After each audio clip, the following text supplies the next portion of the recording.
नमस्ते।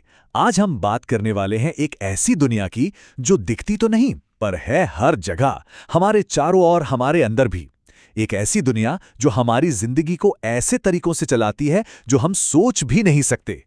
जी हां, हम बात कर रहे हैं सूक्ष्म जीवों की। अच्छा, एक सवाल है।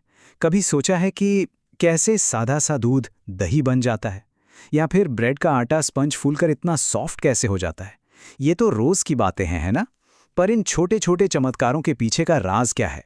तो जवाब है सूक्ष्मजीव यानी माइक्रो ऑर्गेनिजम्स। ये इतने इतने छोटे जीव हैं कि इन्हें हम अपनी आंखों से देख ही नहीं सकते। इन्हें देखने के लिए एक खास मशीन चाहिए होती है, माइक्रोस्कोप। और ये मिलते कहाँ हैं? सच तो ये है कि ये कहाँ नहीं मिलते। हवा, पानी, मिट्टी, यहाँ तक कि हमारे अपने शरीर के अंदर भी ये मौजूद हैं, हर जगह। तो चलिए, सबसे पहले इन सूक्ष्म जीवों के अच्छे वाले यानी दोस्ताना रूप को देखते हैं। समझते हैं कि कैसे ये नन्हे नन्हे जीव हमारी रोजमर्रा की जिंदगी में हमारे सबसे अच्छे दोस्त, हमारे सहयोगी बनकर काम करते हैं।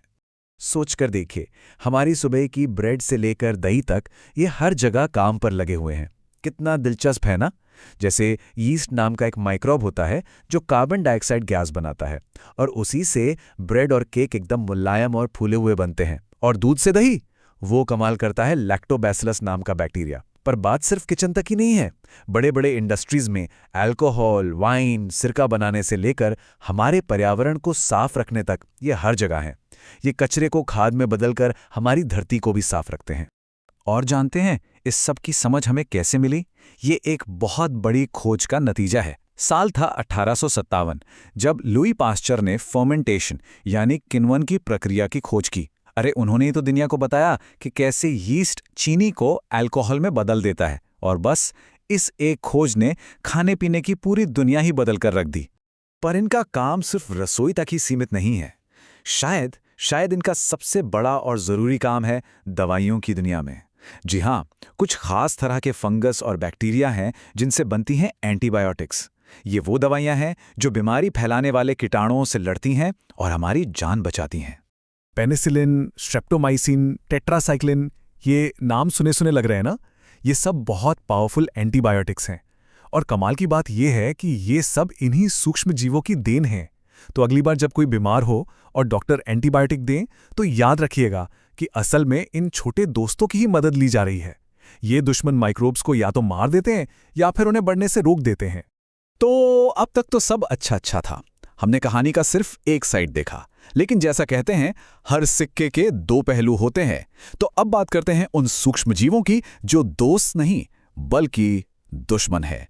ये वो अनदेखे विलन हैं जो बीमारियां फैलाते हैं और खाने पीने की चीजों को खराब कर देते हैं। जैसे कि टाइफॉइड और टीबी, ये खतरनाक बीमारियां बैक्टीरिया की वजह से होती हैं। और सर्दी, जुकाम, फ्लू और हाँ, हाल ही में आई महामारी कोविड-19, इन सब के पीछे का कारण है वायरस। यही नहीं, मलेरिया और पैचिश जैसी बीमारियां प्रोटोजोआ फैलाते हैं। मतलब जो जीव इतने मददगार हैं वही कितने खतरनाक भी हो सकते हैं। तो सवाल ये है कि ये दुश्मन हम तक पहुंचते कैसे हैं? देखिए, कुछ बीमारियां तो सीधे फैलती हैं, हवा से, पानी से या किसी बीमार व्यक्ति को छूने से, जैसे सर्दी, जुकाम। इन्हें संचारी रोग कहते हैं।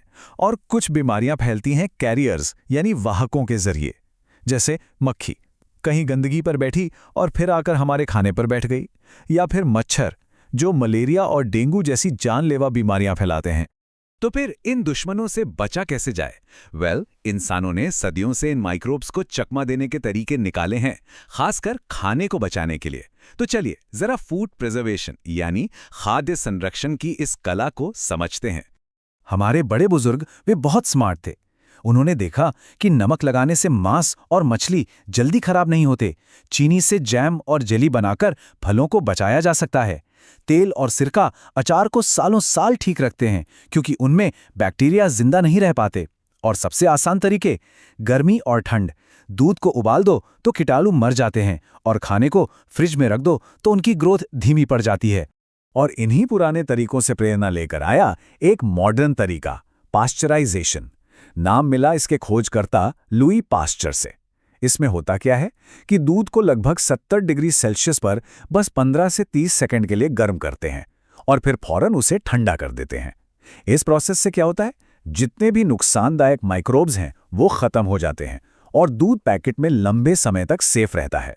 तो हम कहाँ पहुंचे? सूक्ष्मजीव दोस्त हैं या दुश्मन? शायद ये सवाल ही पूरी कहानी नहीं बताता। कहानी इससे कहीं ज्यादा बड़ी और गहरी है। तो चलिए अब दोस्त और दुश्मन वाले इस नजरिए से थोड़ा ऊपर उठते हैं और इनके असली सबसे जरूरी रोल को समझते हैं। जरा इस नंबर पर गौर कीजिए, 78%। जानते हैं ये क्या है?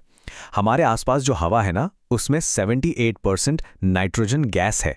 तो एक बड़ा सवाल उठता है, नाइट्रोजन हर जीव के लिए बहुत जरूरी है और हवा में ये भरी पड़ी है। तो फिर पेड़ पौधे और जानवर इसे सीधे हवा से ही क्यों नहीं ले लेते? क्या वजह है? और इसका जवाब है एक तरह का माइक्रोबियल मैजिक, एक जादुई करतब। सच ये है कि सिर्फ कुछ खास बैक्टीरिया और नीले हरे शैवाल ही हैं जिनमें ये ताकत है कि वो हवा की नाइट्रोजन को फिक्स कर सकें। मतलब उसे एक ऐसे रूप में बदल सकें जिसे पौधे इस्तेमाल कर पाएं। ये नाइट्रोजन की एक पूरी यात्रा है और इस कहानी के हीरो हर मोड़ पर सूक्ष्मजीव ही हैं। देखिए, वो हवा से नाइट्रोजन लेते हैं, उसे मिट्टी में पौधों के लिए भोजन बना देते हैं, फिर जानवर उन पौधों को खाते हैं। जब ये पौधे और जानवर मर जाते हैं तो दूसरे माइक्रोब्स उन्हें डिकम्पोज करके नाइट्रोजन को वापस मिट्टी में लौटा देते हैं और आखिर में कुछ और बैक्टीरिया उस नाइट्रोजन को वापस गैस बनाकर हवा में भेज देते हैं। एक पूरा साइकिल जो इन माइक्रोब्स के बिना चल ही नहीं सकता। तो चलिए अपनी इस पड़ताल के आखिर में हम उसी सवाल पर लौटते हैं, मित्र या शत्रु? क्या लगता है? शायद अब हम सब समझ गए हैं कि ये ना तो सिर्फ दोस्त हैं और ना ही सिर्फ दुश्मन। ये तो हमारे वजूद की, हमारे अस्तित्व की नींव है। सच तो ये है कि इस अनदेखी दुनिया के बिना धरती पर जिंदगी, वैसी जिंदगी जैसी हम जानते हैं, वो मुमकिन ही नहीं होती।